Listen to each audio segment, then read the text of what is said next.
Hello, today we're going to talk about emotional dysregulation, emotional regulation, and activities that can help promote emotional regulation. To start, emotional dysregulation is described as an emotional response that is poorly regulated and does not fall within the traditionally accepted range of emotional reactions. Signs of emotional dysregulation include severe depression, anxiety, high levels of shame and anger, self-harm, extreme perfectionism, and conflict with interpersonal relationships. Emotional regulation is that we all feel emotions, whether they're positive or negative, on a daily basis. As we grow, we learn how to manage, cope, and express these emotions in a healthy way. But for some people, emotional regulation might be more difficult, sometimes due to childhood trauma, biological vulnerability to emotional sensitivity, and sometimes because they're just never taught how to regulate their emotions. Emotions themselves are not absolute and permanent. We can learn to adjust what emotions we have, how intense they are, when we have it, and how we react to the emotion. People that would benefit from emotional regulations include borderline personality disorder, attention deficit hyperactivity disorder, autism spectrum disorder, complex post-traumatic stress disorder, disrupted mood, dysregulation disorder, and fetal alcohol syndrome. Healthy skills are described as the ability to recognize that you're having an emotional response and to understand what that response is. It also helps you develop strategies that allow you to reduce the intensity of the emotion you're feeling when you need to. This means if you become enraged with an individual, you don't give in to the desire to physically lash out at them. Then there's 3 ways you can promote emotional regulation, including reducing emotional vulnerability, mindfulness skills, and emotional acceptance. Now we're going to show 3 activities that can help promote emotional regulation. The activity that is currently on your screen is called the halted strategy. It is a way to teach kids to figure out how they are feeling in their current context or the stressors that could be making them feel the way they are.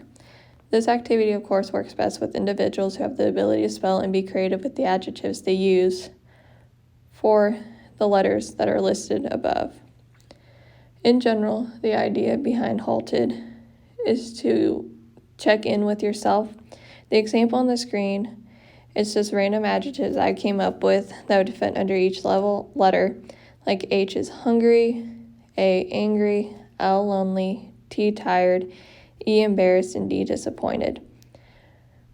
It can be used in many different ways. It can give a parent an idea what their kid is feeling in the moment, or a volunteer on how their individual is feeling in the moment, and find ways to remedy those issues that they are experiencing. The next activity is called the body scan. Currently, you see a picture of me lying on the floor with my knees bent, feet in contact with the ground, as well as my hands and head being in contact with the ground. The body scan encourages kiddos to slow down and regroup through a full body scan, have them lay down, close their eyes, and focus on everything they are feeling in their bodies, as well as any emotions they are feeling at the time. Neutralizing their physical environment can also help them focus on their emotions. Within this position, you can also use grounding techniques that can help individuals who are overstimulated or might be feeling anxious in their current environment. With the grounding technique, you want them to name 5 things they can see, 4 things they can touch, 3 things they can hear, 2 things they can smell, and 1 thing they can taste.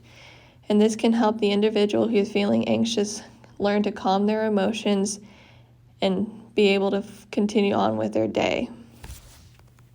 The final activity you'll be witnessing is called dragon breathing. Getting kids excited about breathing can be a challenge unless you include something cool like dragons that can encourage them to participate. Not only does this technique help children relieve anxiety and tension, but the long exhale can trigger a relaxation response. You want them to place their hands on their stomach and chest, and this promotes correct breathing with a diaphragm instead of your chest. And you want them to take in 4-second breaths in and 4-second exhales, and repeat this 5 times as necessary, and reassess and repeat if child is still feeling anxious. Throughout these videos that are currently playing on the screen, you'll see the breathing from different point of views, so you'll be able to tell if the child is using proper breathing techniques. In the video, you're currently seeing me push my bottom hand on my stomach out instead of pushing the breath out with my top hand that is located on my chest. You want to ensure the child is using their diaphragm to breathe and making sure that it's their bottom hand that is moving and not their top hand that is moving. Hopefully after watching the video today, you understand what emotional regulation is, how to promote emotional regulation, and signs of emotional dysregulation, and how to calm an overstimulated or anxious child so they can still be an active participants in the activities that were planned for the day.